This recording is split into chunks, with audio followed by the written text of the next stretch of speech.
أعوذ بالله من الشيطان الرجيم. بسم الله الرحمن الرحيم. الحمد لله رب العالمين حمد الشاكرين،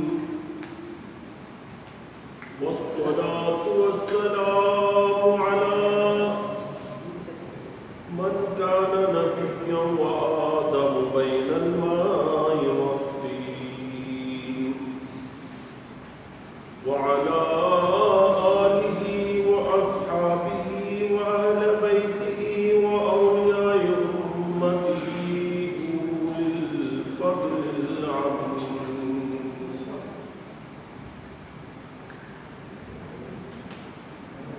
أما بعد، فقد قال الله جل وعلا في شان حبيبه الكريم مخبرا وآمرا: إن الله وملائكته يصلون على النبي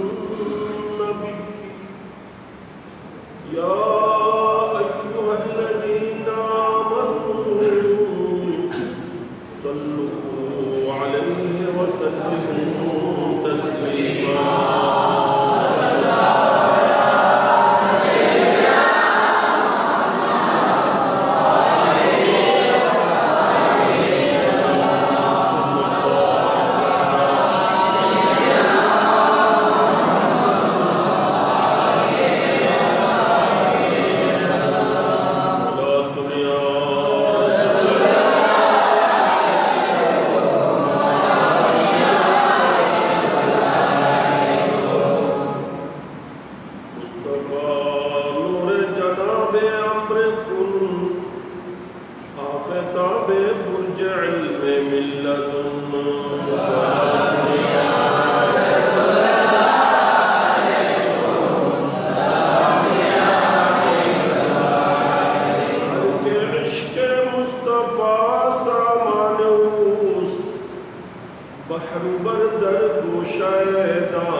আর্থিক শারীরিক সার্বিক সহযোগিতায় এই মাহফিল নিয়মিত উদযাপন হয়ে আসছে।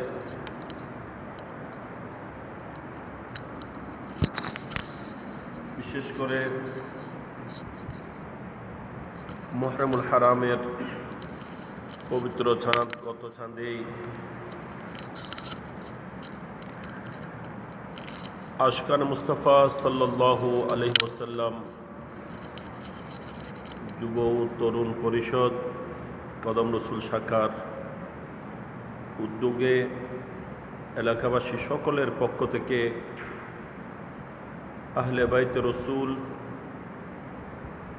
তথা হযরতে শুহাদায়ে কারবালা রিদওয়ানুল্লাহ তাআলা আলাইহিম আজমাইনের স্মরণে বাৎসরিক মাহফিল আজিমুশান অত্যন্ত জাঁকজমক সহকারে সুন্দরভাবে বড় আয়োজনে ইন্তজাম করার আল্লাহ পাক তৌফিক দান করেছেন। আলহামদুলিল্লাহ, অত্যন্ত সুন্দরভাবেই শাহাদাতে কারবালার মাহফিল আয়োজন হয়েছিল। আজ সফরুল খায়রের পবিত্র চাঁদেও বিশুদ্ধবার দিবাগত জুমার বুজুর্গ রাত লাইলাতুল জুমাতে আল্লাহর ঘর মসজিদে আল্লাহ পাক আমাদেরকে অত্র জিকির মাহফিলে হাজির উপস্থিত হওয়ার তৌফিক নসিব করেছেন। প্রত্যেকেই উচ্চস্বরে বলি আলহামদুলিল্লাহ। সাথে আমি এলাকাবাসীর শুকরিয়া আদায় করছি আপনাদের সকলের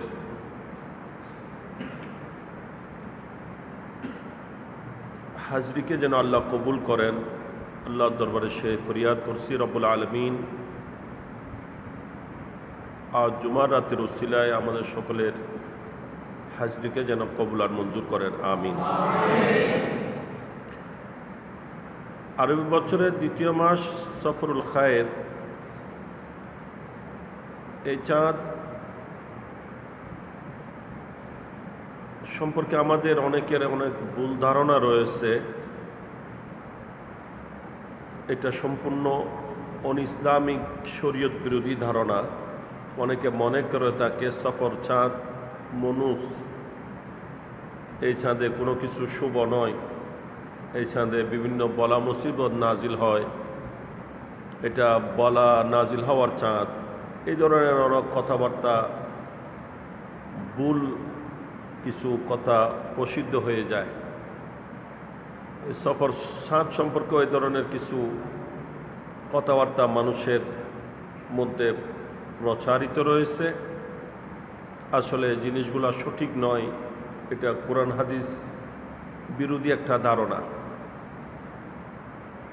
এই ধারণার খণ্ডনেই সফর চাঁদকে বলা হয় সফরুল খায়ের।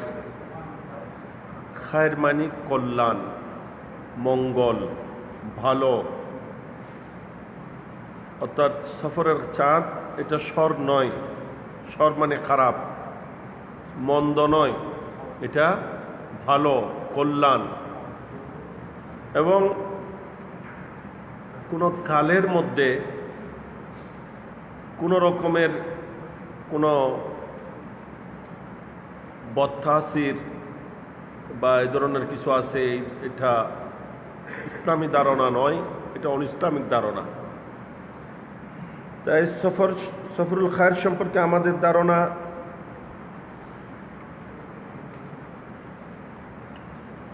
সঠিক হওয়া চাই এবং এই ধরনের ভুল ধারণা যেন আমরা পোষণ না করি। এই সফর চাঁদ আমরা মুসলমানদের কাছে, ইমানদার নরনারীর কাছে অতীব গুরুত্বপূর্ণ। যেহেতু এই চাঁদে ইসলামী জগতের দুইজন মহান মুজাদ্দিদ ইমামে রব্বানি কাইয়ুমে জামানি মুজাদ্দিদ আলফিসানি হজরত হুজুর শেখ আহমদ ফারুকি সরহিন্দি রাদিয়াল্লাহু তাআলা আন এবং आला हज़रत इमाम अहले सुन्नत अल्लामा ইমাম আহমদ রেজা ফাজিল বেরেলভী রাদিয়াল্লাহু তাআলা আনহু উনাদের বেসাল শরীফ, ওনাদের উরসে পাক, যাদের অবদানে আমরা সত্যিকার দ্বীন ইসলাম লাভ করতে সক্ষম হয়েছি। এই পাক ভারত উপমহাদেশে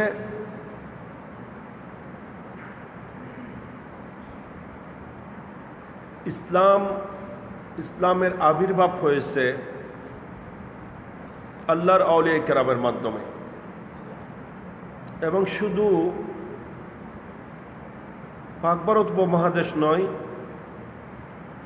বিশ্বব্যাপী ইসলাম প্রসারিত হওয়ার পিছনে আউলিয়া কেরামের অবদান অনস্বীকার্য।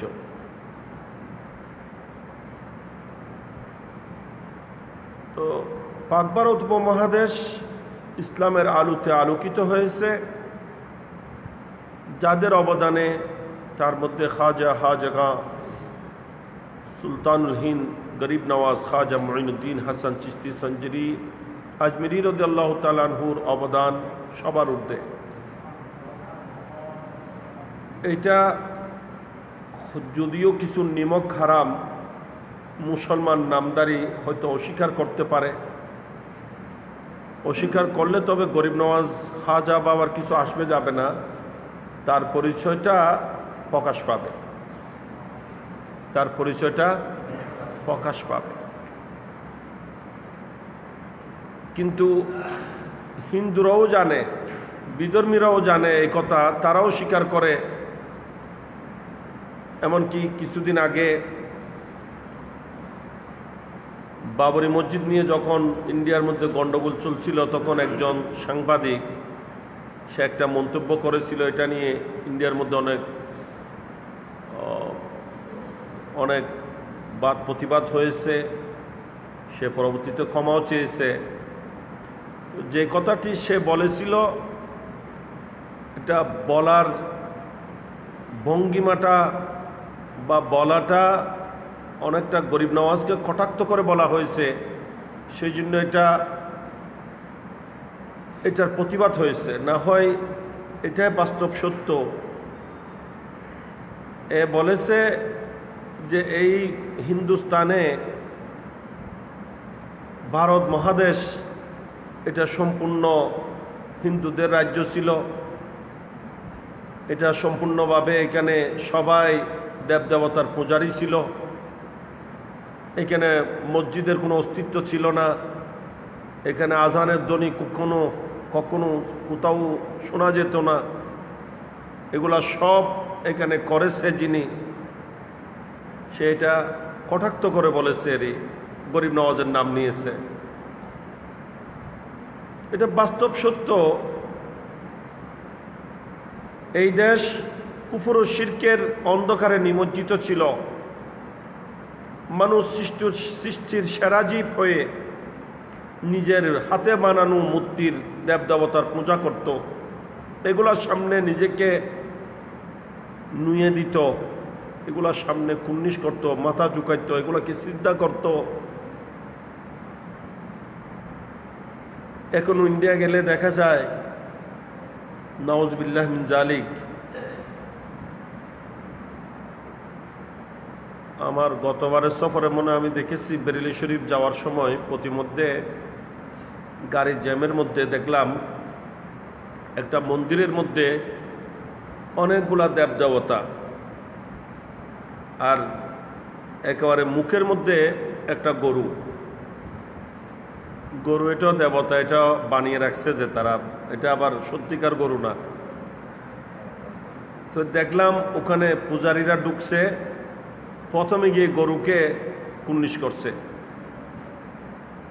এরপর গিয়ে ওই দেবদেবতাগুলা পূজা প্রত্যেকটাকে কুর্নিশ করে করে বাইর হওয়ার সময় আবার গরুটাকে সালাম করে কুর্নিশ করে তারপর বাইর করলো। অথচ মানুষ হচ্ছে সৃষ্টির সেরা জীব।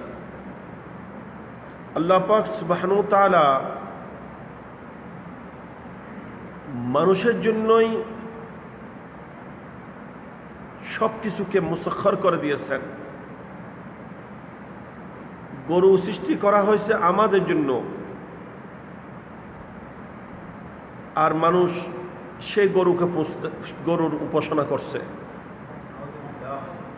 চন্দ্র সূর্য সৃষ্টি করা হয়েছে আমাদের জন্য, আমাদেরকে আলো দেওয়ার জন্য, আর মানুষ সেই চন্দ্র সূর্যের পূজা করছে। গাছ সৃষ্টি করা হয়েছে আমাদের জন্য, আমাদেরকে অক্সিজেন সাপ্লাই করবে, আমাদেরকে ছায়া দিবে, পাতা দিবে, কাঠ দেবে, আর সেই মানুষ সেই বটগাছ অটগাছের পূজা করছে। নাউজুবিল্লাহ মিন যালিক। তাহলে মানুষ কোথায় নেমে গেছে? মানুষের মধ্যে মনুষ্যত্ব ছিল না।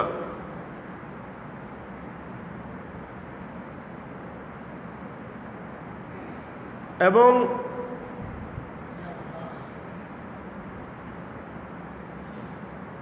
বিভিন্ন কুপ্রথা, যেমন নাকি হিন্দু ধর্মের একটা কুপ্রথা ছিল, যেগুলো এখনো অনেক জায়গায় এখনো বিদ্যমান রয়েছে, যে স্বামী মারা গেলে ওই মহিলার আর বেঁচে থাকার অধিকার নেই, তাকেও স্বামীর সাথে কবরস্থ করা হতো। নাউজুবিল্লাহ মিন যালিক। যেটাকে সৈত্যদাহ, কি বলে যে সতীদাহ, ওগুলো একটা ভিডিও আমার মোবাইলের মধ্যেও আছে। গা শিহরে ওঠে, আশ্চর্য লাগে কিভাবে এরকম করতে পারে, যে কবর খনন করে তার মধ্যে জীবন্ত স্ত্রীকে, একদম নজওয়ান তরুণী, এটাকে ধাক্কায় ওখানে ফেলে দিয়েছে। এরপর স্বামীর লাশ তার উপরে রেখেছে, তারপরে মাটি ভরাট করে দিয়েছে। নাউজুবিল্লাহ মিন যালিক। এই ধরনের প্রথাগুলা ছিল। আল্লাহ গরু দিয়েছেন গরুর দুধ খাওয়ার জন্য, গরুর মাংস খাওয়ার জন্য, গরু দিয়ে হাল চাষ করার জন্য, গরু গাড়ি টানবে, গরু উপকার করবে, গরুগুলা আমাদের কাজে আসবে। আর মানুষ সেগুলাকেই মাবুদ বানিয়ে নিয়েছে, উপাস্য বানিয়ে নিয়েছে, সেগুলাকেই খোদা বলতেছে, মাবুদ বলতেছে। নাউজুবিল্লাহ মিন যালিক। তাহলে এইভাবে কুফর ও শিরকের অন্ধকারে পুরা জগৎ নিমজ্জিত ছিল। এই বাংলার জমিনেও, ভারততে এখনো গরু জবে করা কি নিষিদ্ধ। এই বাংলার জমিনেও গরু নিষিদ্ধ ছিল। এই গরু জবে করার কারণে শেখ বুরহানুদ্দিন রহমতুল্লাহ আলাই, ওনার বেটা গুলজার আলম, যার আকিকা উপলক্ষে গরু জবে করা হয়েছিল, সে অপরাধে ওনার হাত কেটে দেওয়া হয়েছে, ওনার ছেলেকে গরুর বদলাতে জবে করে দেওয়া হয়েছিল। নাউজুবিল্লাহ। ওই নিষ্পাপ শিশুটিকে জবে করে ফেলা হয়েছিল। এখনো শেখ বুরহানুদ্দিন রহমতুল্লাহ আলাইয়ের মাজারে ওই ছোট বাচ্চার কবরটা এখনো আছে, যেটা কবর দেখলে অন্তর ভেঙে যায়।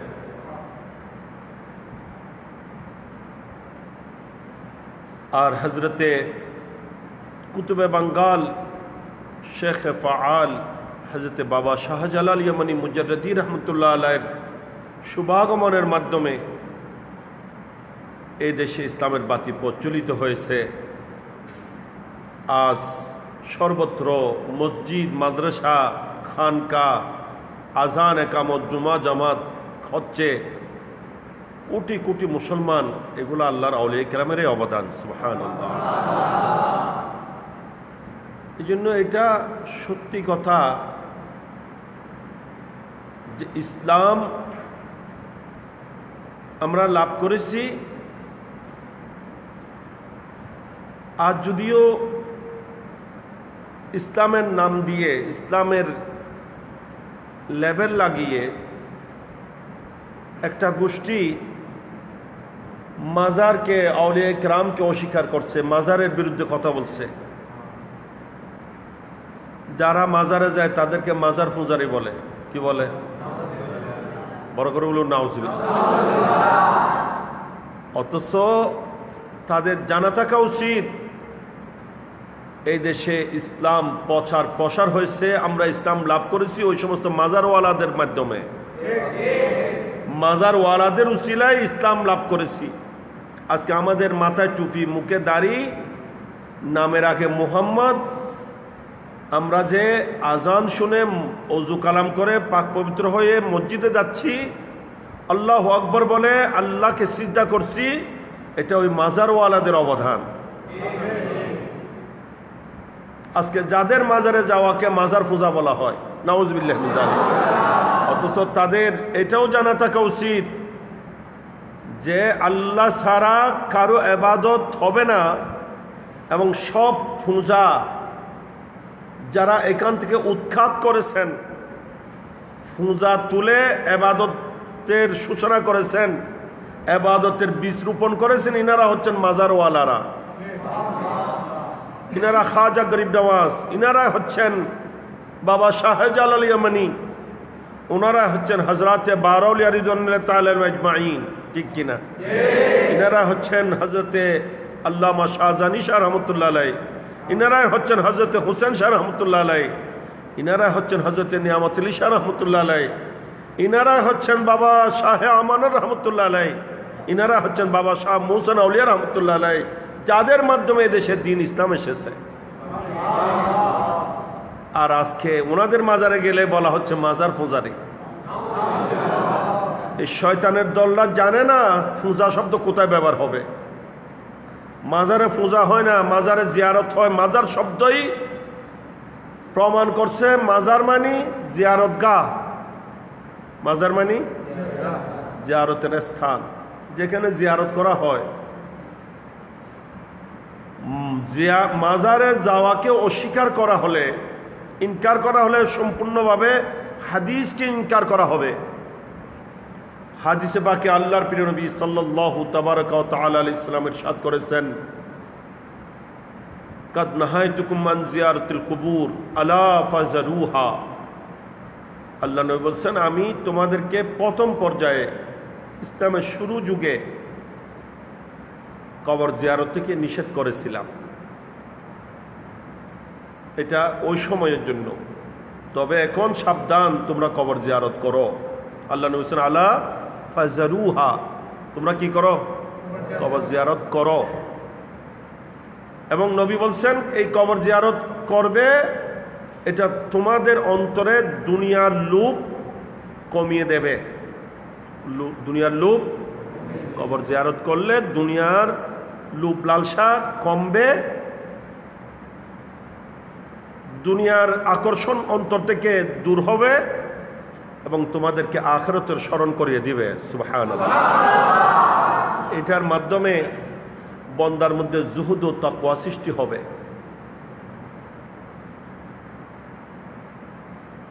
তো কবর জিয়ারত এটা তো হাদিসের নির্দেশিত একটা বিষয়, এবং খুদ পেয়ারা নবী আল্লাহর মাহবুব সাল্লাল্লাহু আলাইহি সাল্লাম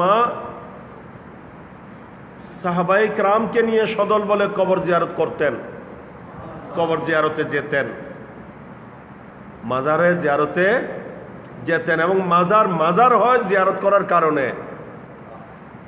মাজার হয়, এটা কবর, কিন্তু যখন ওখানে মানুষ নিয়মিত জিয়ারত করতে যায় তখন এটার নাম হয়ে যায় কি? মাজার, জিয়ারত করার স্থান। এগুলা সম্পূর্ণ জাহালত, মূর্খতা, না বুঝার কারণে এই ধরনের শব্দ প্রয়োগ করে, এবং এগুলা বাতিল হওয়ার কারণে এই সমস্ত ইসলামের একেবারে সমর্থিত নির্দেশিত বিষয়গুলোকে তারা এভাবে অস্বীকার করছে, বা এগুলাকে হেয় প্রতিপন্ন করে। নাউজুবিল্লাহ মিন যালিক।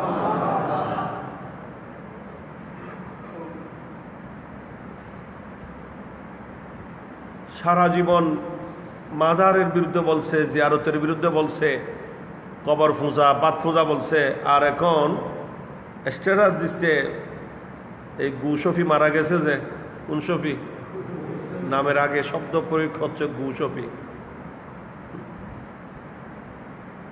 এটা তার নামের সাথে লেগে গেছে। কি শফি? গু শফি। তো মারা গেছে তার খাদেমের বাস্য আছে এখানে। তাকে যখন ওখানে মরার আগেও তো মানুষকে শান্তি দেয় নাই, সে নিজেও শান্তি মরে নাই, মরার পরও মানুষ তার কারণে অশান্তিতে, ঠিক কিনা?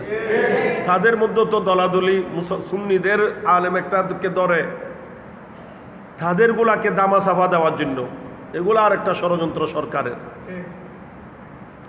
তাদের মধ্যে বিরাট গন্ডগোল। তার রুম হতে শুরু করে, মাদ্রাসা হতে শুরু করে, সব ভাঙচুর করছে, ওখানে যা ইচ্ছা তা করছে। বর্তমান মিডিয়ার যুগ, এগুলো অস্বীকার করার কোনো সুযোগ নাই, এবং এগুলো সবগুলা মিডিয়ার মধ্যে, নেটের মধ্যে আছে, ফেসবুকে আপনারা পাবেন। আর মিথ্যা কিভাবে বলতে পারে, সেই তাদের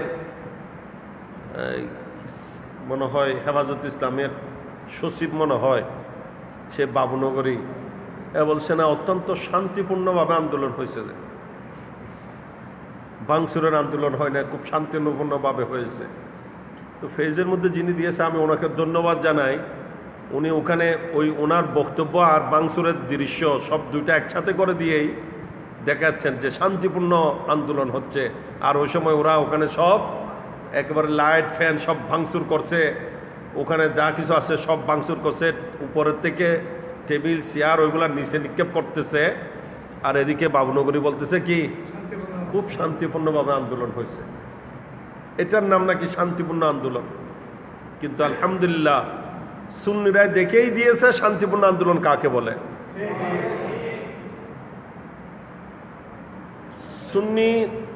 সুন্নিদের একজন বড় নামকরা আলেম এবং উপযুক্ত আলেম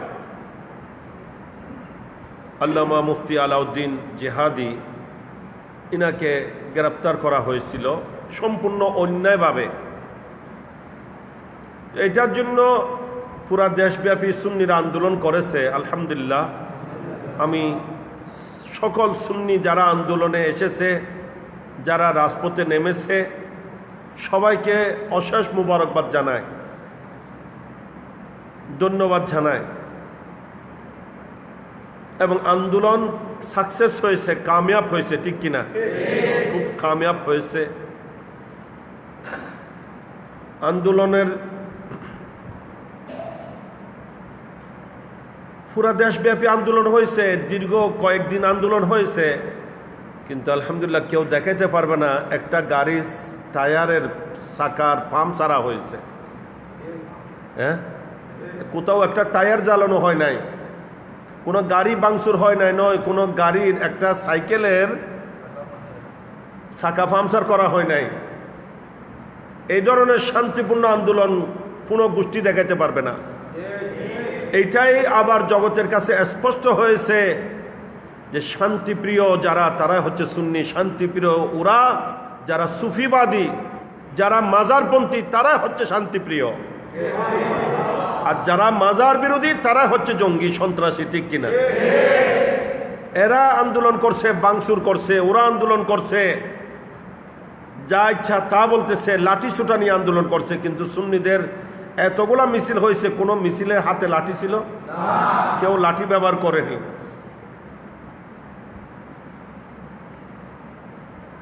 আমি নিজেও আন্দোলনে গিয়েছি, এটা আমি ইমানি ফরজ মনে করেছি। আমি নিজেও এই সমাবেশে যোগদান করেছি, বক্তব্য দিয়েছি, তবে যাওয়ার সময় কোনো লাঠি নিয়ে যায় নাই, নয় বরং আমি যাওয়ার সময় আমার সাথে আমার ড্রাইভারও আছে, সাথে কাউকে তুলে নিই নাই। ওখানে কোনো, আমি একা একা গিয়েছি, কোনো ভয় নাই। আলহামদুলিল্লাহ, আমরা লাঠি নিয়ে যাই না, এবং আমরা তো ওদের দলের লোক, আল্লাহর আউলিয়া কিরামের পথের মানুষ, পথের প্রতীক, যারা এদেশে ইসলামের বাতি জ্বালিয়েছেন, ইসলামের পতাকা উড্ডীন করেছেন। শেখ খাজা গরিব নওয়াজ একা 90 লক্ষ মুসলমানকে মুসলমান বানিয়েছেন, তবে এক বিন্দু রক্তপাত হয়নি। আমরা ওনাদের অনুসারী, আমরা ওনাদের অনুসারী। এটা সরকারের বোঝা দরকার। এই দেশে যদি শান্তি চায়, তাহলে এই মাজারপন্থী, সুফিবাদী, তরিকতপন্থী যারা সুন্নি তাদেরকেই কি দিতে হবে? সুযোগ দিতে হবে, তাদের হাতে দেশ দিতে হবে। এই সমস্ত জঙ্গিবাদী, সন্ত্রাসী, মাজার বিরোধী যারা, এরা ইসলাম বিরোধী। এরা যারা মাজার বিরোধী, এরা ইসলাম বিরোধী, যদি ইসলামের লেভেল লাগিয়েছে। কারণ এদেশে ইসলাম এসেছে মাজারওয়ালাদের থেকে, মাজার থেকে। এদেশে ইসলাম প্রচার হয়েছে মাজার থেকে, মসজিদ থেকে নয়। মসজিদ আগে নয়, মাজার আগে, ঠিক কিনা? আগে মাজার হয়েছে, তারপর মসজিদ হয়েছে। যে মাজারওয়ালা এসেছেন, উনি এসে মুসলমান বানিয়েছেন, তখন মসজিদের প্রয়োজন দেখা দিয়েছে, তারপর মসজিদ হয়েছে। যে হিন্দু সমাজে মসজিদ আছে? বড়ুয়া পাড়ায় মসজিদ পাওয়া যাবে?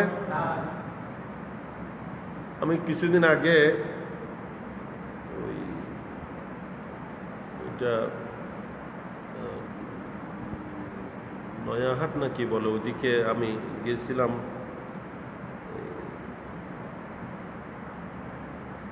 খলিফাগুনা। তো অন্য সময় আমি গিয়ে থাকি মাদাসা হয়ে, নদী পার হয়ে, ওদিকে সাম্পানে নদী পার হয়ে যায়। এদিন এরা আমাকে দিয়েছে, বলে যে হুজুর আপনি এদিকে আসলে গাড়ি নিয়ে আসতে পারবেন। আমি মদনঘাট হয়ে ওদিকে ঢুকে, নয়াহাট না কি একটা জায়গা বলে, ওখান থেকে ওদিকে ভিতরে গিয়েছি। রাস্তাও খারাপ, জায়গাও দূর, খুব কষ্ট হয়েছে, আমারও কষ্ট হয়েছে, গাড়িরও কষ্ট হয়েছে। তো ওদিক দিয়ে যাওয়ার সময় দেখলাম, মনে হয় 10-20 হাত পরপর একটা ডানে হলে একটা বামে, একটা ডানে হলে একটা বামে, সবগুলা কিয়াং। কি কিয়াং? ওখানে সব বৌদ্ধ, বুদ্ধিস্ট। ওখানে কি মসজিদ খুঁজলে পাওয়া যাবে? কেন? মুসলমান নাই। হিন্দু পাড়ায় মসজিদ পাওয়া যাবে না, বৌদ্ধ পাড়ায় মসজিদ পাওয়া যাবে না, বড়ুয়া পাড়ায় মসজিদ পাওয়া যাবে না। মসজিদ ওখানে হবে যেখানে মুসলমান আছে, যেখানে নামাজি আছে, ঠিক কিনা? এখানে যেহেতু মুসলমান ছিল না, মসজিদে ছিল না। মসজিদ পরে হয়েছে যে আগে মুসলমান যারা বানিয়েছেন, যাদের মাধ্যমে ইসলাম এসেছে, আগে তারা এসেছেন, ওনারা হচ্ছেন মাজারওয়ালা। ওনারা কারা?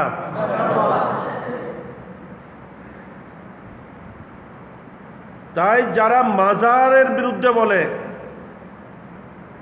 মাজারে যাওয়ার বিরোধিতা করে, মাজারে যাওয়াকে মাজার পূজারী বলে, এগুলা সম্পূর্ণ কোরআন বিরোধী, হাদিস বিরোধী অবস্থান, এবং এরা ইসলাম বিরোধী অবস্থান নিয়েছে।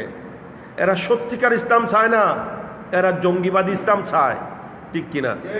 এরা ইসলামের নামে জঙ্গিবাদ কায়েম করতে চায়, ইসলামের নামে সন্ত্রাসবাদ কায়েম করতে চায়। তাই যুগে যুগে তারাই তাণ্ডব ঘটিয়েছে দেশে, অরাজকতা সৃষ্টি তারাই করেছে, জঙ্গিবাদ তারাই সৃষ্টি করতেছে, তারাই প্রতিষ্ঠা করতেছে, ঠিক কিনা? সরকারের এদিক দিয়ে সচেতন হওয়া দরকার, এবং এদের খপ্পর থেকে আল্লাহ আমাদের ইমানকে হেফাজত করুক। ইসলাম অস্ত্র দিয়ে প্রচার হয়নি, ইসলাম লাঠি দিয়ে প্রচার হয়নি, গোলা বারুদ দিয়ে ইসলাম প্রচার হয়নি।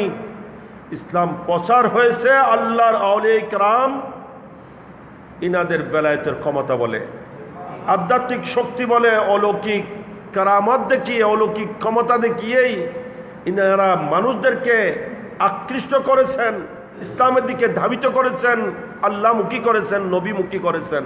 সুবহানাল্লাহ। ওনাদের মাধ্যমেই জগতে, এই পাক ভারত উপমহাদেশে মসজিদ কায়েম হয়েছে, যে এটা মাজারওয়ালাদের থেকে। তাই মাজার আগে, মসজিদ পরে। মাজারওয়ালা এসেছেন বিদায় মসজিদ হওয়ার ব্যবস্থা হয়েছে। যে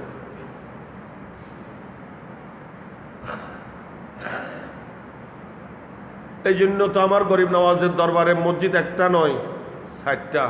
কয়টা মসজিদ?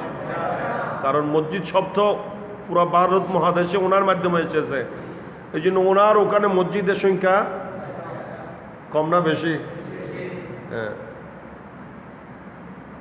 আকবরী মসজিদ, শাহজাহানি মসজিদ, সঞ্জরি মসজিদ এবং আউলিয়া মসজিদ 60টা মসজিদ, 3টাতে তো অলরেডি নিয়মিত জমাত হয়।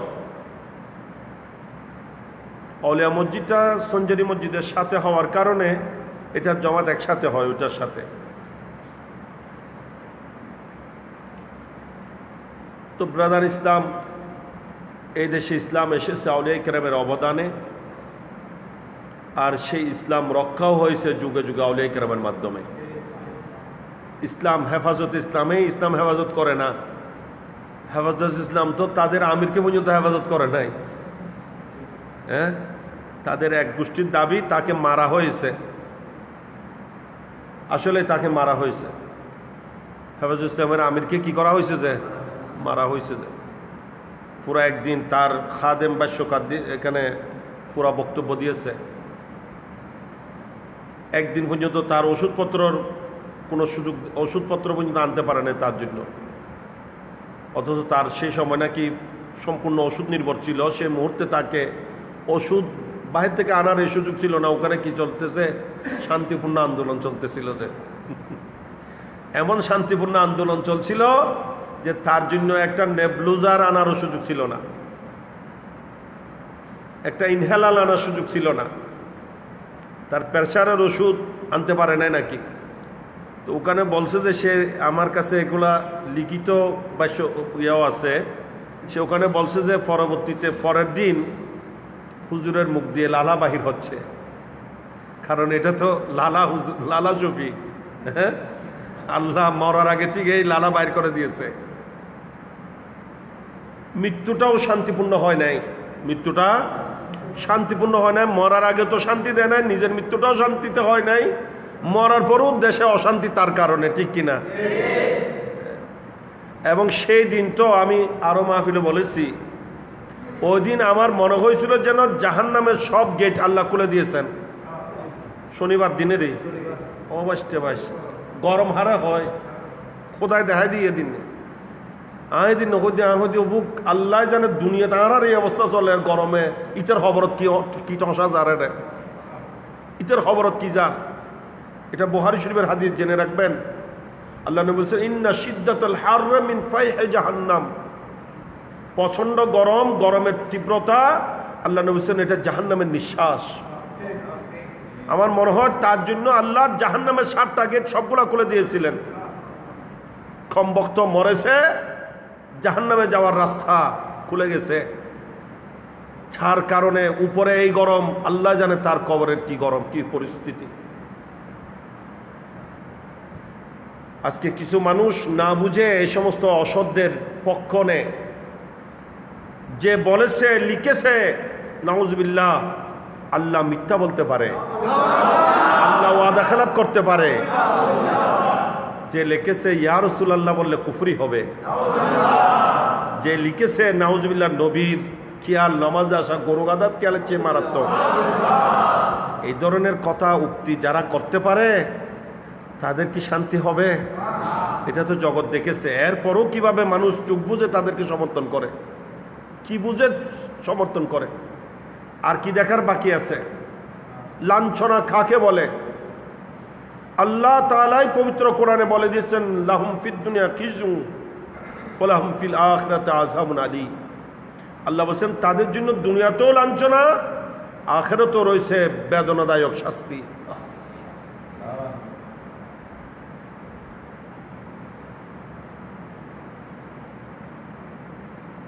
আমি ওই দিন সমাবেশের বক্তব্যের মধ্যেও বলেছিলাম যে যদি সাহস থাকে কবর করে দেখো, কবর খনন করে দেখো, সে কবরের মধ্যে মানুষ নয়, কুকুর হয়ে গেছে।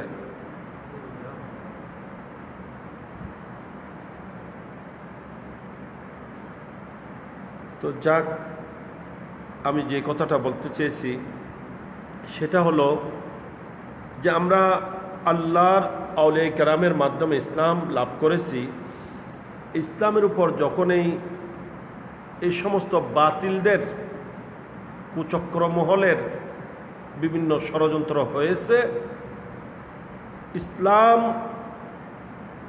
দুনিয়া থেকে নিচ্ছিন্ন হওয়ার উপক্রম হয়েছে, ইসলামের অস্তিত্ব নিয়ে প্রশ্ন হয়েছে, তখনই আল্লাহ পাক সুবহানাহু ওয়া তাআলা ইসলাম সংরক্ষণের জন্য, সত্যিকার দ্বীনকে আল্লাহর জগতে কায়েম রাখার জন্য আল্লাহ পাক সুবহানাহু ওয়া তাআলা প্রতিটা যুগে যুগে, প্রতিটা শতাব্দীতে এক একজন মুজাদ্দিদ প্রেরণ করে দিয়েছেন। সুবহানাল্লাহ। কারণ আল্লাহ ইসলামকে পরিপূর্ণতা দিয়েছেন আমার নবীর মাধ্যমে, এবং এই ইসলাম কিয়ামত পর্যন্ত আল্লাহ রাখবেন না, শেষ হয়ে যাবে? ইসলামের স্থায়িত্ব কতদিন? চিরস্থায়ী। ইসলাম কিয়ামত পর্যন্ত থাকবে। ইসলাম এটাকে কেউ নিবাইতে পারবে না। আল্লাহ তাআলা বলছেন, ইউরিদুনা লিইউতফিউ নূরাল্লাহ বিআফওয়াহিহিম ওয়াল্লাহু মুতিম্মু নূরি ওয়ালাউ কারিহাল কাফিরুন।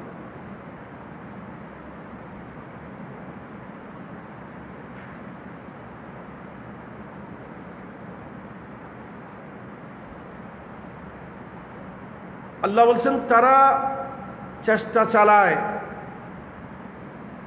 ইসলামের বাতিকে নিভিয়ে দিতে,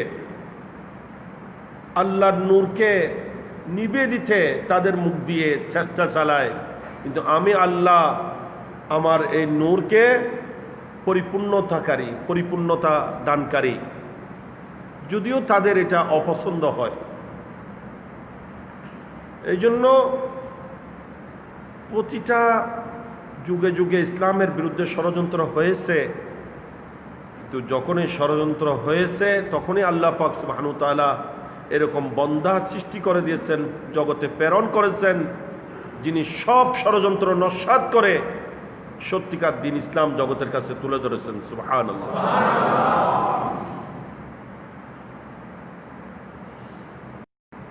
আমাদের দেশেও যখন এই ধরনের ষড়যন্ত্র হয়েছিল,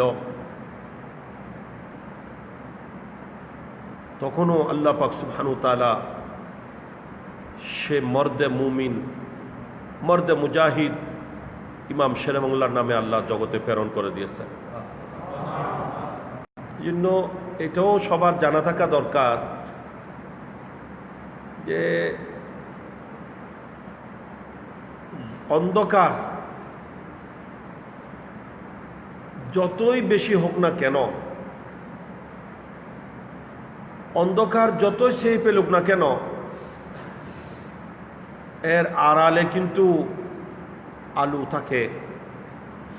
পুরা জগৎ চেয়ে ফেলছে, কিন্তু মেঘের ভিতরেও সূর্য আছে না নাই? এক সময় না এক সময় এটা আবার কি হবে, বাহির হয়ে আসবে। না হোক ভুল একটা কথা যতই প্রতিষ্ঠিত করা হোক না কেন, একেবারে ভুলের পক্ষে হয়তো মেজরিটি চলে গেছে, কিন্তু এরপরও হকের উপর কোনো না কোনো দল থাকবে, কোনো না কেউ থাকবে। আল্লাহ কোনো না কোনো বান্দা সৃষ্টি করে দেবে যে হকটা তুলে ধরবে। এবং আল্লাহ পাকের প্রিয় নবীর ঘোষণা, এটা বুখারী শরীফের রওয়ায়াত আছে যে একটা দল অবশ্যই হকের উপর থাকবে আমার উম্মতের মধ্যে, এবং এরাই সবসময় বিজয়ী হতে থাকবে। এদের মুখালিফ বিরোধিতাকারী যতই বেশি হোক না কেন, তারা তাদের কোনো ক্ষতি করতে পারবে না। সত্যটা তুলে ধরার কেউ না কেউ থাকবে। আলহামদুলিল্লাহ, সেই ধরনের দুইজন মহান মুজাদ্দিদ, যার একজনকে মুজাদ্দিদ আল ফিসানি বলা হয়।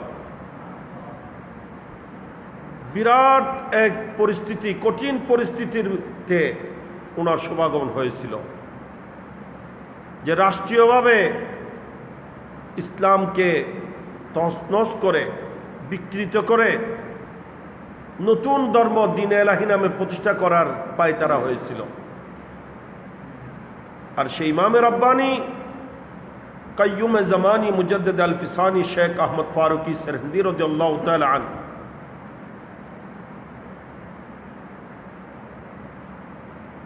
একা একজন হকের ঝান্ডা উড্ডীন করেছেন, হকের পক্ষে আওয়াজ তুলেছেন, এবং জগৎ দেখেছে আমার নবীর হাদিসে পাকের ঘোষণা মোতাবেক শেষ পর্যন্ত ওনারে বিজয়। যদিও এটা বাদশাহ আকবরের মতো দাপটওয়ালা বাদশাহ, পরাক্রমশালী বাদশাহ, রাষ্ট্রীয় ক্ষমতা ব্যবহার হচ্ছিল, আর এত বড় রাষ্ট্রীয় শক্তির বিরুদ্ধে একজন আলেমের, একজন মর্দে মুজাহিদের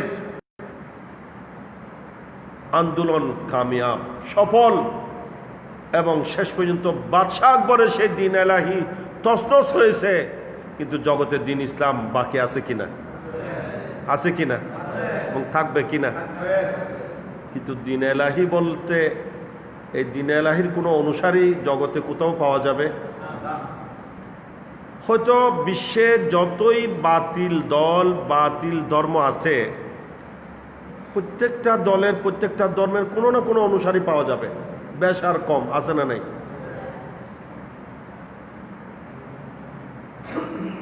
কিন্তু দিন এলাহি এটার কোনো অনুসারী পৃথিবীতে কোথাও আছে? আবু সাইদ এখনো জানে টানে হইতে পারে। খনমিকে দিন এলাহি মানে এখনো মানুষ আছে না?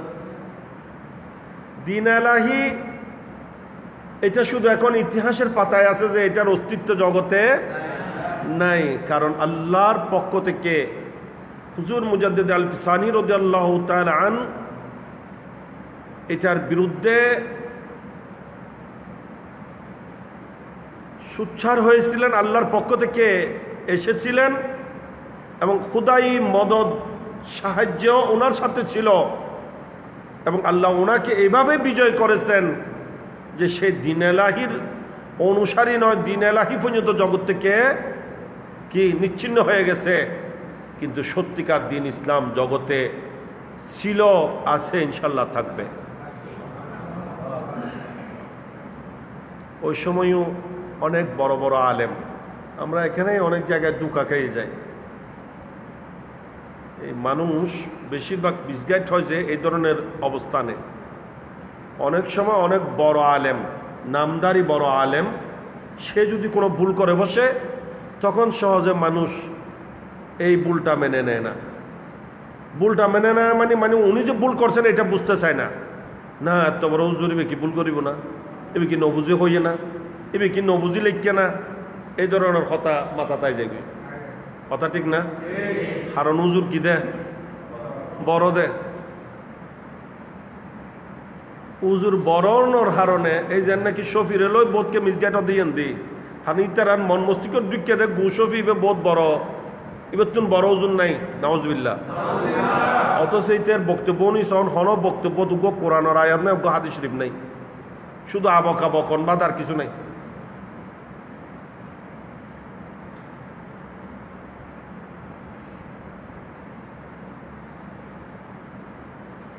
মিলাদুন্নবীকে নিয়ে যে ধরনের কটূক্তি করেছে, মিলাদুন্নবীকে নাউজুবিল্লাহ, মিলাদুন্নবীর তবরুককে, মিলাদ কিয়ামকে পায়খানা বলেছে, গু বলেছে, এই ধরনের শব্দ প্রয়োগ করেছে, অথচ তার ঊর্ধ্বতন যাদেরকে সে গুরু মানে, কি মানে? গুরু মানে, তার মশায়েক মানে, এমনকি তার বায়াত করানোর সময় যাদের নাম নেয় তারা মিলাদুন্নবীর পক্ষে কথা বলে গেছে। তারা মিলাদুন্নবী করত, মিলাদুন্নবীকে সাপোর্ট দিয়েছে, মিলাদুন্নবীর সপক্ষে বক্তব্য তারা দিয়েছে। তাইলে গুহারে হাবাদ দেয়া, ইতের ফিরোরে গুহাবাদ দেয়, ইতের ফিরোরে গুহাবাদ দেয়। হাজি আমদাদুল্লাহ মহাজের মক্কি রহমতুল্লাহ আলাই ইবে তো সমস্ত দেওবন্দি ব্যাকুণর ফির, আশরাফ আলী তানবী হইতে, কাসেম নানুতবী হইতে ব্যাকুণর ফিরিবে। উনি তো হাফতা মশলার মধ্যে বলছেন, এটার বাংলা অনুবাদ হয়েছে, লাইব্রেরিতে পাবেন আপনারা, 7 মশলা সমাধান। উনি তো বলছেন মিলাদ কিয়াম এটা শুধু মুস্তাহাব কাজ নয়, এইটা এটা এটা শুধু আমি আর কেউ করলে সেখানে জায়েজে নয়, আমি নিজেও মিলাদুন্নবীর আয়োজন করি, মিলাদ কিয়াম করে থাকি, মিলাদ কিয়ামের মধ্যে আমি অত্যন্ত প্রশান্তি লাভ করি। আর তার সিলসিলার সে নিজেকে পীর দাবি করছে, আর পীর দাবি করে বলছে মিলাদ কিয়াম, তার বক্তব্যের মধ্যে ডাইরেক্টলি বলছে বেআইরা বাড়িতে গেইও দে, বেআইলে উঠিতে এরে মিলাদ ফজ্জু দে, কিয়াম গজ্জু দে, গু দিলে হাইবে নি, কি বলছে? গু দিলে খাইবে নি বেয়ের বাড়ির? বেয়াই লয় আত্মীয়তা, সুন্নির লয় আত্মীয়তা করি, বেয়াই আলা করি, বেয়ের বাড়ির যাইয়েরা মিলাদ খুঁজো দে, তুমি মিলাদ এগিয়ে দে, হয়তো তোমার বেয়ের বাড়ির গু দিলে খাইবে নি। নাউজুবিল্লাহ জানি। এখন গু তো মুড়িদরা হাবাই দেন, আগদি ফিরোরা হাবাই না না হাবাই, তাহলে থুর ফিরলে গু খাইল দেন আর জীবন। এই মানুষ দুঃখা খাইছে এখানে। বড় হুজুর যদি কোনো একটা ভুল করে, বড় আলেমে নামি দামি মানুষে, তখন মানুষ ওই ভুলটাকে মেনে নেয় না, অর্থাৎ এটা ভুল হয়েছে সেটা বুঝতে চায় না। না এত বড় হুজুরও কই দেন ভুল হইব না, এত বড় প্রতিষ্ঠান হয়ে দে হতাইয়েন রং হইব না, না ইয়েন কথা ঠিক আছে হইব। কেন হুজুর জিবেই বিরোধিতা করে ইবেন কেন নবুজত দেওয়া আল্লাহ এইবারে ভুল বুঝতে হতে না, এবার বিরোধিতা করতে নাউজুবিল্লাহ মিন যালিক। এগুলাতে মানুষ মিসগাইড হয়।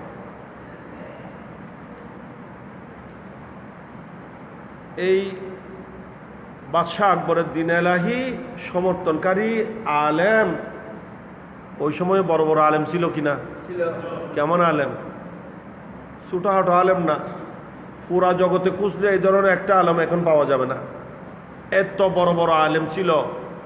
কিন্তু দেখা গিয়েছে রাষ্ট্র ক্ষমতার সামনে, বাদশার দাপটের সামনে মাথা নুয়ে দিয়েছে, মাথা ঝুঁকিয়ে দিয়েছে। দিন এলাহিকে শুধু সাপোর্ট দিয়েছে যে নয়, সমর্থন করেছে যে নয়, বাদশাকে আরো বাহবা দিয়েছে, ধন্যবাদ জানিয়েছে, মোবারকবাদ জানিয়েছে যে আপনি একটি কাজ করেছেন, আপনি একটি কাজ করেছেন। নতুন কলমা পর্যন্ত বানিয়ে দিয়েছে ওই সমস্ত আলিমরা। বড় করে বলুন নাউজুবিল্লাহ। আলেম যদি কোনো বাতিলকে সমর্থন করে বসে, তখন সাধারণ পাবলিক কোথায় যাবে? কারণ সাধারণ মুসলমান, আম মুসলমান ধর্মর বিষয় নিয়ে যায় কার কাছে? এখন সে আলেমে যদি মিসগাইড হয়ে যায়, তো সাধারণ মুসলমান কোথায় যাবে?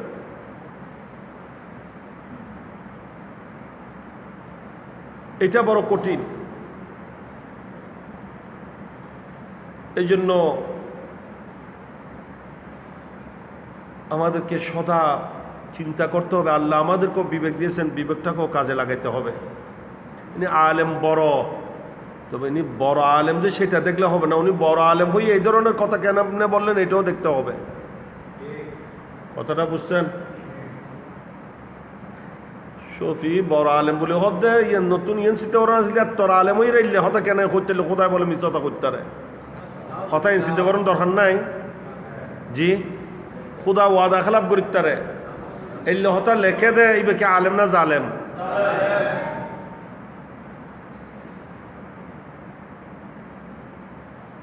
এদের সাথে আমাদের জায়গা জমি নিয়ে কোনো যুদ্ধ বিগ্রহ আছে, মামলা মোকদ্দমা আছে, টাকার কোনো লেনদেন আছে? আমি তো জীবনে ওকে দেখিও নাই, হয়তো এই ইয়াটিয়ার মধ্যে দেখলে দেখছি, ফেসের মধ্যে টধ্যে, মোবাইলে টোবাইলে, এমনি জীবনে ওকে দেখি না এবং দেখার কোনো আগ্রহ নাই। তো এর সাথে আমাদের দ্বন্দ্ব কোথায়? আকীদার বিষয় নিয়ে দ্বন্দ্ব। যে আল্লাহর বিরুদ্ধে বলবে, নবীর বিরুদ্ধে বলবে, আউলিয়া কিরামের বিরুদ্ধে বলবে, আমরা কি তাদেরকে সমর্থন করতে পারবো? ইমানের কারণে তাদের বিরোধিতা, কোনো ব্যক্তিগত রেষারেষি নয়। হুজুর মুজাদ্দিদ আল ফিসানি রাদিয়াল্লাহু তাআলা এটার বিরুদ্ধে তুমুল আন্দোলন করেছেন, জেলে গিয়েছেন, যুদ্ধ করতে হয়েছে, তারপরও কি পিছপা হয়েছেন? জেলখানা দিয়ে বলি কি আওয়াজ বন্ধ গিয়ে না? ঠিক আছে, আয় মানি রইলে মারন, আর কোনোদিন আন্দোলন করতেন না, তোবা হান্টা না হাইয়ে এলই নাকি এত হুজুর হলো একখানা গরম পানি মাঝে দূরত শেষ, হান্টা না হাই এরা এখন গরতায় গিয়ে, ঠিক কিনা?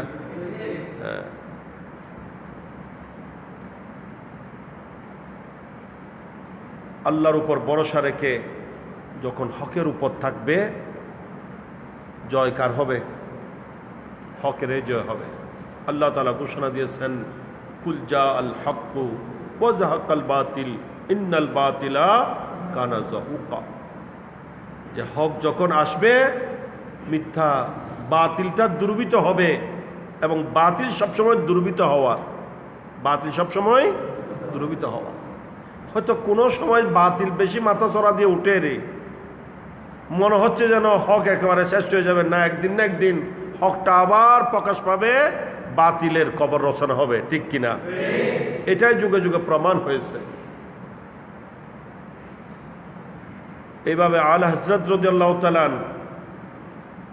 উনিও যত ধরনের বাতিল দল জগতে সৃষ্টি হয়েছে, একসাথে অনেকগুলা বাতিল দলের যখন উৎপাত বেড়ে গেছে, চতুর্দিক থেকে ইসলামের উপর হামলা চলছিল, তখনই আল্লাহ পাক সুবহানাহু ওয়া তাআলা সব বাতিলের কবর রচনা করার মতো জ্ঞান গরিমা দিয়ে, সে ধরনের যোগ্যতা দিয়ে আল্লাহ তাকে জগতে প্রেরণ করেছেন, যে জগৎবাসী ওনাকে আলা হযরত নামে আখ্যায়িত করছেন।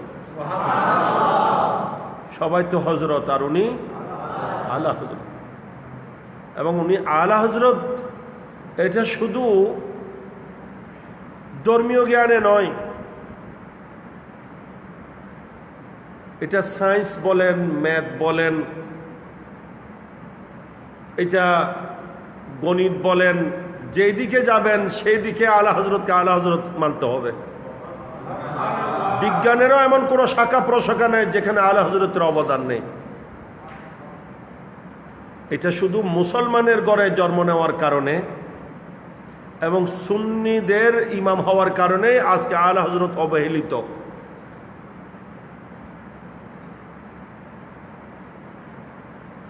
না হয় এটা যদি কোনো অমুসলমানের হতো, বিশ্বের মাঝে ওনাকেই শ্রেষ্ঠ বিজ্ঞানিক হিসেবে, শ্রেষ্ঠ বৈজ্ঞানিক হিসেবে বিশ্বের দরবারে তুলে ধরা হতো। কিন্তু এখনো যদি আলা হযরতের বিজ্ঞানের উপর যেই অবদান, সেটাকে যদি এখনো জগতের কাছে স্পষ্ট করা হয়, জগৎ এই কথাই মানতে হবে যে আলা হযরতে হচ্ছেন সর্বশ্রেষ্ঠ বৈজ্ঞানিক। বিজ্ঞানেরও এমন কোনো শাখা প্রশাখা নেই যেখানে আলা হযরতের অবদান নেই, এবং অবদান শুধু সামান্য সামান্য অবদান নয়, পরিপূর্ণ অবদান।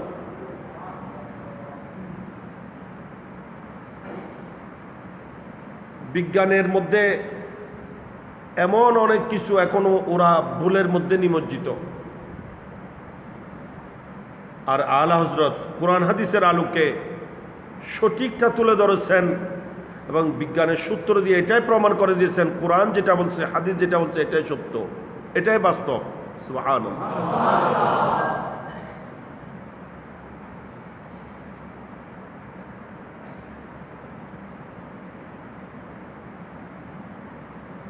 একজন নুজুমি বলে নজমুত থেকে, অর্থাৎ যারা তারকা নিয়ে গবেষণা করে, এলমে নুজুম বলে এটাকে, জ্যোতিষী যারা,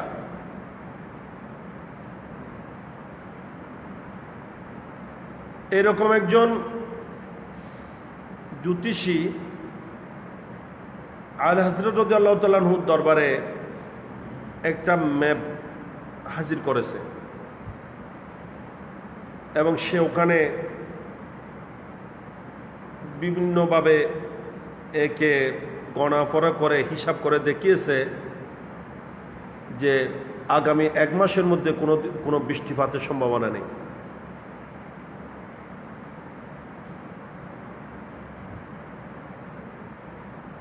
এটা একটি কথা মনে রাখবেন, এগুলোও এই বুখারী শরীফের 13 পারার মধ্যে সম্পর্কে আলোচনা আছে হাদিসে পাকের আলোকে। ইমাম বুখারী এটার উপর বাব বেঁধেছেন, আল্লাহ পাক সুবহানাহু ওয়া তাআলা তারকা কেন সৃষ্টি করেছেন, এগুলো নিয়ে আলোচনা আছে ওখানে। এখন তারকা 3টা বিষয় নিয়ে, 3টা কারণে আল্লাহ তারকা সৃষ্টি করেছেন। সেগুলাকে বাদ দিয়ে এই তারকার পিছনে যারা ছুটে, তারকা নিয়ে যারা গবেষণা করে, এদের এই গবেষণাটা যদি এই খেয়ালে হয়, এই ধরনের ধ্যান ধারণায় হয়, যে যা কিছু হচ্ছে তারকার কারণে হচ্ছে, তারকাগুলা করছে, এগুলার প্রভাবে সবগুলো হয়। এগুলাকে মুআসসিসে হাকিকি মনে করে, তাহলে কিন্তু সে বেদিন হয়ে যাবে, ইসলামের গণ্ডি থেকে বাইর হয়ে যাবে। তারকাটা এটাও আল্লাহর একটা সৃষ্টি, এটার নিজস্ব কোনো ক্ষমতা নেই, পাওয়ার নেই, প্রভাব নেই। হ্যাঁ, এটা আলামত হতে পারে, চিহ্ন হতে পারে। যেমন নাকি অনেক সময় কারো জন্ডিস রোগ হলে, জন্ডিস আক্রান্ত হলে গায়ের রং হলুদ বর্ণ হয়ে যায়। হলুদ বর্ণ হয়েছে যে সেই জন্য গ্যাস্ট্রিক জন্ডিস হয়েছে, নাকি জন্ডিস হওয়ার কারণে হলুদ বর্ণ হয়েছে? যে হ্যাঁ, গায়ে জন্ডিস রোগ হওয়ার কারণে তার চেহারা কি হয়ে গেছে? যে হলুদ হয়ে গেছে। তো এই তারকাগুলোও জন্ডিস হয়েছে যে এটার একটা নমুনা। যেমন হলুদ বর্ণ ধারণ করা, চেহারার রং পরিবর্তন হয়ে যাওয়া, এই তারকাটাও নিজস্ব কোনো ক্ষমতা নেই। এটা হয়তো আল্লাহর কোনো ইচ্ছার পরিচয় হয়, এটার মাধ্যমে প্রকাশ পায়, এটার মাধ্যমে এটা মানা যায়। এটা মানলে এটা আকীদার ইমানের কোনো কি সমস্যা হবে না। আমাদের ইমান আকীদা হতে হবে যে আল্লাহ হচ্ছেন সব কিছুর কি সৃষ্টিকারী, সব আল্লাহর ইচ্ছায় হয়ে থাকে। এখানে তারকার কোনো ভূমিকা নেই। হ্যাঁ, তারকার একটা হিসাব নিকাশ করে, যেটা বোঝা যায় এটা মাত্র আলামত, চিহ্ন মাত্র। এইটা যে এরকম হলে এরকম হতে হবে সেরকম কোনো কথা নেই। তো আলা হযরত রাদিয়াল্লাহু তাআলা আনহুর কাছে এ ধরনের একটা ম্যাপ তৈরি করে যখন পেশ করেছে, আলা হযরত রাদিয়াল্লাহু তাআলা আনহু সেটা চাইলেন। এবং এটা আলা হযরতের এলমের মধ্যে এটাও আছে, এলমে নুজুমের উপর ওনার পারদর্শিতা। এখানে আমাদের সকলের জানা থাকা উচিত। এগুলো আজকে আমরা সুন্নিরাও প্রকাশ করি না। অনেক সুন্নি বড় বড় আলেম আছে, এটা বাস্তব কথা বলতেছে। আলা হযরতের উপর আলোচনা করতে দিলে কোনো আলোচনাই করতে পারে না, কিছু জানে না, বাস্তব কথা বলতেছে। আমি যে আলা হযরত কনফারেন্স করি, সেখানে এরকম অনেক আলেম দাওয়াত দিচ্ছি, যে গবেষণা করছে আলা হযরতের উপর, পিএইচডি করছে, আর দাওয়াত দিছি, কিছু বলতে পারে না। এরপর যখন আমি অল্প স্বল্প কিছু বলছি, বলে যে আসলে আপনারা যতদূর জানেন ততদূর আমরা জানি না। আমি বললাম আমি তো কোনো পিএইচডিও করি নাই, আলা হযরতের উপর কোনো গবেষণাও করি নাই, এমপিলও করি নাই। এগুলা হচ্ছে আমাদের দুর্বলতা, ব্যর্থতা, দুঃখজনক। সুন্নিরা আলা হযরতকে নিয়ে গবেষণা করবে না তো কে করবে? বাতিলরা করবে। আজকে আলা হযরতের মতো এত বড় একজন মহামনীষী জ্ঞানী, যিনি ইউনিভার্সিটি নন, যিনি অনেকগুলা ইউনিভার্সিটির কি ধারক বাহক, একজন ব্যক্তির মধ্যে অজস্র ইউনিভার্সিটি পাওয়া যাবে, ইনি হচ্ছেন আলা হযরত। আজ সারা বিশ্বব্যাপী যাকে নিয়ে গবেষণা চলছে, বিশ্বের বড় বড় ইউনিভার্সিটিতে যার উপর পিএইচডি হচ্ছে, এমপিল হচ্ছে, আর আমরা সে আলা হযরত সম্পর্কে কিছু জানি না। জাতির কাছে আমরা আলা হযরতকে তুলে ধরতে জানছি না, যার কারণে আমাদের নতুন প্রজন্ম সে জাকির নায়েককে মনে করছে বড় ইসলামী স্কলার, বড় জ্ঞানী, ঠিক কিনা? সেই এই আহাজারিকে মনে করতেছে সেই বড় জ্ঞানী। এখন তো আজহারি এটা একদম মস্কারি হয়ে গেছে। মিশরতুন গুরি আইলো ইবে আজহারি, মিশরতুন গুরি আইলো ইবের নামের আগে দিয়ে ডক্টর লাগাই দেয়, ডক্টর লাগাই দিলে কে আর কোনো যাচাই করছে না, সেই সার্টিফিকেট চাই না কেউ। যাত্রার নামের আগে দিয়ে ডক্টর, যাত্রার নাম হচ্ছে যদি আজহারি, মস্কারি। এমন এমন আছে আমার জানা মতে, আসলে সে আজহারে লেখাপড়া করে নাই, কোনোদিন হয়তো ওখানে ডাক পাশও যায় নাই। এখন সেও নামের শেষে আজহারি লাগিয়ে দিয়েছে, চলতেছে মাঠের মধ্যে খুব জোরে জোরে, ডক্টর অমুক আজহারি। এগুলা আমাদের দেশে চলে সব।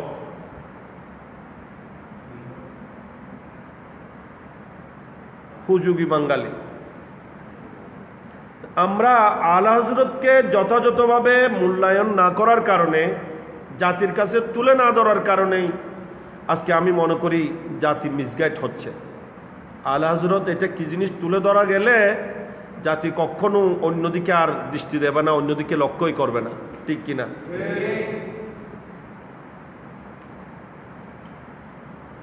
আলা হযরত উনিও চাইলেন জিনিসটা, এই কথা যেটা বলতে চেয়েছিলাম, আজকে মসজিদে মসজিদে নামাজের চিরস্থায়ী ক্যালেন্ডার আছে না? এগুলা বাতিলরা এগুলা উল্লেখ করে না। এটা আলা হযরতের গবেষণা। এটা কার ফল? এটা আলা হযরতের গবেষণার ফল। এখানে কিছু কিছু যেগুলা সুন্নিরা বাইর করছে, ওখানে হয়তো ওখানে নির্ণয় করে নেয় বা ইয়ার রচনায় লেখা আছে হযরতে সৈয়দ মুফতি আমিনুল ইসলাম মুজাদ্দিদি বরকাতি রহমতুল্লাহ আলাইহির নাম। মুফতি আমিনুল ইসলাম মুজাদ্দিদি বরকাতি রহমতুল্লাহ আলাইহি, যিনি এদেশে ইলমে হাদিসের দরস এনেছেন, ঢাকা আলিয়ার যিনি প্রথম হেড মুহাদ্দিস, যিনি আমার আব্বা হুজুর রহমতুল্লাহ আলাইহি এবং আমার বড় আব্বাজান হুজুর রহমতুল্লাহ আলাইহি ইনাদের উস্তাদ।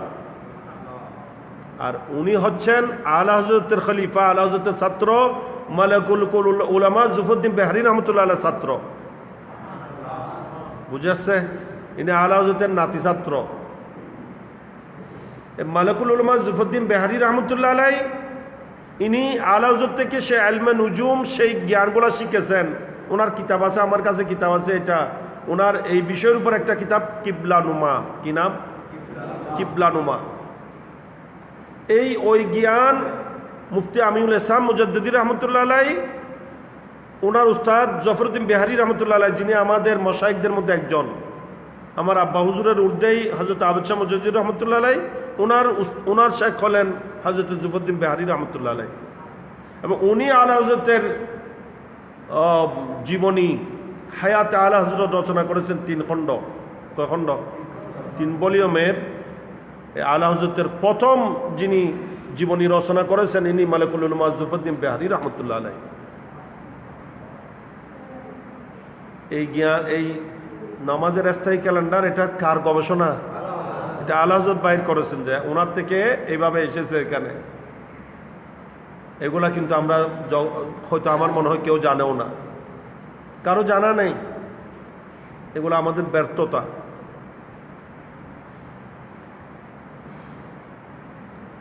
ওই জ্যোতিষীর ওইগুলা দেখে আলা হযরত বললেন, তোমার সব ঠিক আছে, তারকা এটা এত দূরে থাকবে, এটা এত দূরত্বে থাকবে, এটা এত দূরত্বে থাকবে, এগুলা যতদিন এত কাছাকাছি আসবে না ততদিন বৃষ্টি হবে না। তা আস্তে আস্তে এগুলার গতি হিসেবে দেখা যায় 1 মাস পর্যন্ত সময় লাগবে, 1 মাসের মধ্যে বৃষ্টির কোনো সম্ভাবনা নেই। সব কথা ঠিক আছে, তবে জেনে রাখো আল্লাহ যদি ইচ্ছা করে বৃষ্টি এখনো হতে পারে। 1 মাস নয়, এখনো। উনি তো জ্যোতিষী, উনি বুঝে না, বলে যে এটা কেমনে হবে। তখন আলা হযরত বললেন, গড়িতে কয়টা বাজছে এখন? তখন উনি বললেন যে গড়িতে 11টা 15 মিনিট। 11টা সোয়া 11টা। ওই সময় দিনের বেলায় ছিল। তা আলা হযরত বললেন 12টা বাজার আর কত বাকি? বলে যে 1 ঘন্টা বাকি। অর্থাৎ 45 মিনিট গেলে কি হবে যে 12টা। ওই সময় দেওয়াল গড়ি ছিল বড় বড়, নিচে গিয়ে একটা টং টং করে নড়তো। চাবি দিয়ে ঘুরাইতে হতো। এগুলা চাবি দান করতো, এটা চাবি থাকতো। হ্যাঁ, যোগ্য বাক্স ভিতর থাকতো। আগে মসজিদত তো নো আসিল, এখন মসজিদও তো করি এখন আসিল দে। আসার ঘরত নো আসিল মারলা, অনঘরত নো আসিল এখন। হ্যাঁ, আচ্ছা, ওর নানাতে আসিল, ব্যাকুটার ঘরত তো নথাকতো, মুসলিমের মানুষের ঘরত থাকতো। এ মসজিদ লইছো ন? ও নামাজ পড়ে আবার লইছি তুই? আচ্ছা আচ্ছা।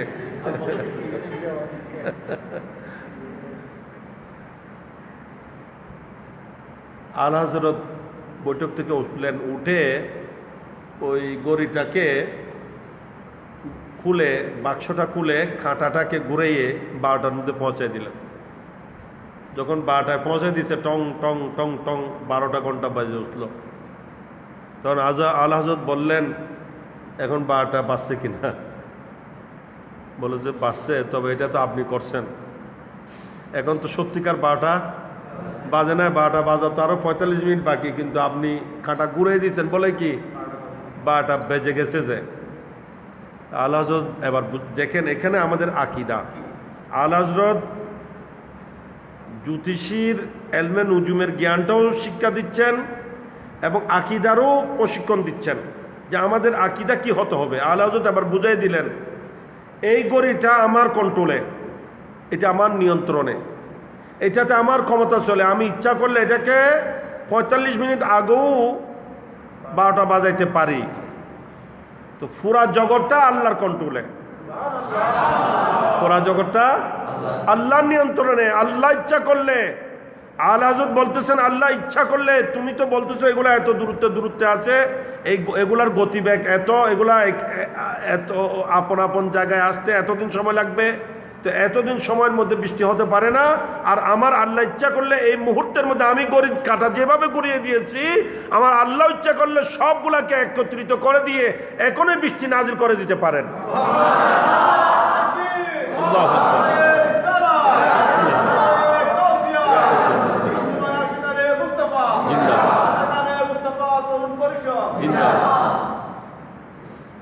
হযরতে মালিকুল উলামা জফরউদ্দিন বেহারি রহমতুল্লাহ আলাইহি বলছেন, আলা হযরতের মুখ দিয়ে এটা বাহির হওয়ার দের,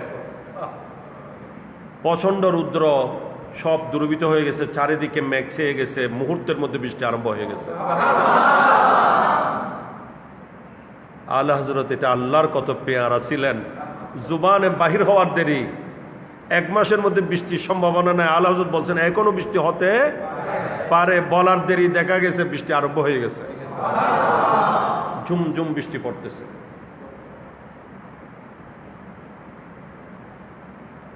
এবং জেনে রাখবেন, আলা হযরত রাদিয়াল্লাহু তাআলা আনহু দৃষ্টিভঙ্গি সবসময় পজিটিভ ছিল, নেগেটিভ না। এখানে আরেকটা আমাদের গলত, আমাদের দেশে অনেকে ওয়াহাবিরা, বিশেষ করে বাতিলরা আলা হযরতকে মানুষের কাছে নেগেটিভ হিসেবে তুলে ধরছে। যে তো নাউজুবিল্লাহ, আলা হযরত শুধু কাফের ফতোয়া দিছে এরকম বুঝায়, মনে হয় যেন আলা হযরত এটা কাফেরের কুফরির একটি ফ্যাক্টরি, নাউজুবিল্লাহ। অথচ এরকম নয়। আলা হযরত ওনার জীবনে মাত্র 60 জন বা 5 জনকেই মাত্র কাফের ফতোয়া দিয়েছেন, যে তাও দেন কাফের ফতোয়া দিয়েছেন যে নয়, একজনকে কুফরি ফতোয়া দেওয়ার আগে 12 বছর, 14 বছর, 18 বছর, 20 বছর, 24 বছর পর্যন্ত অপেক্ষা করেছেন। এদেরকে সুযোগ দিয়েছেন, এদেরকে বারবার চিঠিপত্র লিখেছেন, তুই কাফের হয়ে দেন। এগুলো মস্কারি না? কুফরি ফতোয়া এটা এত সহজ বিষয় নয়। আলা হযরতের জ্ঞানে, আলা হযরতের এলমে যখন এটা কুফরি ধরা পড়েছে, আলা হযরত তাদেরকে প্রথমে সংশোধনের সুযোগ দিয়েছেন, ভুল বলার সুযোগ দিয়েছেন, যে এটা ভুল হচ্ছে, এটা এভাবে হলে কুফরি হবে, আপনি এটাকে উড্র করেন, এটা ভুল স্বীকার করেন, বা এটাকে আপনি কি করে দেন, ডিলেট করে দেন, এটাকে বোঝার আপনাকে আরো সুযোগ দিলাম। এরকম অনেক কিছুর পর, অনেক চিঠির আদান প্রদান হওয়ার পর, এমনকি নিজের প্রতিনিধি পাঠিয়েছেন, ওখানে মানুষ পাঠিয়েছেন সরাসরি, যে তোমরা গিয়ে কথা বলে আসো এবং ওনাকে সতর্ক করে আসো যে এত বছরের সময় দিলাম, যদি এর মধ্যে উনি এটাকে ভুল স্বীকার না করে বা নতুন করে তওবা না করে বা এটাকে যদি উড্ডও না করে, তাহলে আমি কুফরি ফতোয়া দিতে বাধ্য হব।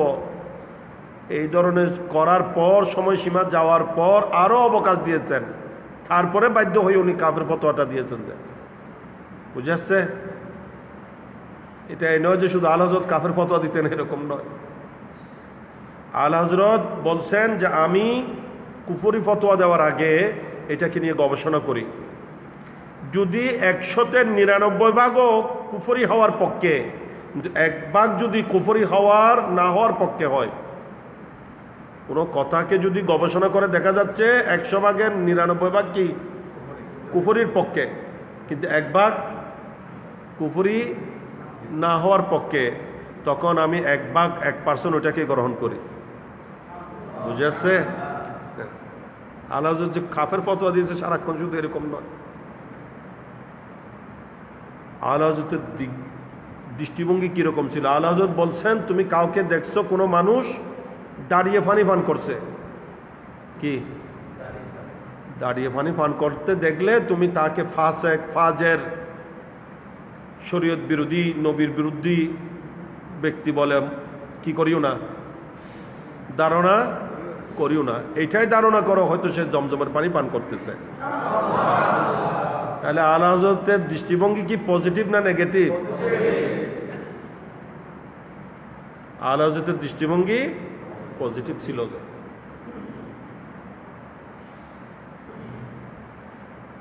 যাক, কথা অনেক হয়ে গেছে, আমি আর দীর্ঘায়িত করছি না। আল্লাহ পাক সুবহানাহু ওয়া তাআলা, আমরা ওনাদের স্মরণ করছি, ওনাদের ফয়জ বরকত আমাদেরকে নসিব করুক, ওনাদের দর্শনকে গ্রহণ করার শক্তি দান করুক, ওনারা যে দিক নির্দেশনা দিয়েছেন সে মোতাবিক চলে আল্লাহ রসুলের প্রিয় বাজন হওয়ার তৌফিক নসিব করুক। রব্বুল আলামিন আমাদেরকে আহলে সুন্নাত ওয়াল জামাতের সঠিক আকীদার উপর দায়েম ও কায়েম থেকে যাবতীয় ভ্রান্ত আকীদা, বাতিল আকীদা থেকে দূরে থেকে নিজের ঈমান হেফাজত দুনিয়া থেকে যাওয়ার তৌফিক নসিব করুন। রব্বুল আলামিন আমাদেরকে ইহকালীন শান্তি, পরকালীন মুক্তি নসিব করুক। আমাদের মধ্যে যারা অসুস্থ, বিভিন্ন জন এলাকার, বিশেষ করে মুরব্বীরা, যারা আম্মাজানও অসুস্থ, আমাদের হাজী সাহেব, মাস্টার সাহেব উনিও অসুস্থ, আরও অনেকেই অসুস্থ এলাকার মধ্যে, পুরুষ বা মহিলা যত কেউ অসুস্থ, রোগাক্রান্ত, আল্লাহ পাক সুবহানাহু ওয়া তাআলা প্রত্যেককে জাহের বাতিল সমস্ত রোগ থেকে পরিপূর্ণ সুস্থতা, শিফা আজলা কামেলা নসিব করুক। জটিল কঠিন মারাত্মক রোগ আক্রান্ত হওয়া থেকে, করোনা ভাইরাসের মহামারী থেকে আল্লাহ পাক আমাদেরকে, আমাদের দেশকে, দেশবাসীকে, সারা বিশ্বের সুন্নি মুসলমানকে আল্লাহ হেফাজত করুক। আমিন। ওয়া আখির দাওয়ানা আনিল হামদুলিল্লাহি রাব্বিল আলামিন। আসসালামু আলাইকুম ওয়া রাহমাতুল্লাহ।